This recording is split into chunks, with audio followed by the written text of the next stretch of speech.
ఎదగమని మొక్క నీకు చెబుతుంది. ఎదిగిన కొద్దీ ఒదగమని అర్థమందులో ఉంది. అపజయాలు కలిగిన చోటే గెలుపు పిలుపు వినిపిస్తుంది.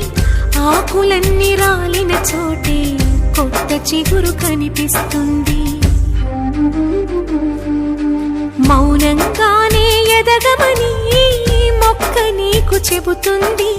ఎదిగిన కొద్దీ ఒదగమని అర్థమందులో ఉంది.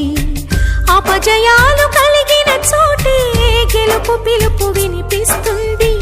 ఆకులన్నీ రాలిన చోటే కొత్త చిగురు కనిపిస్తుంది.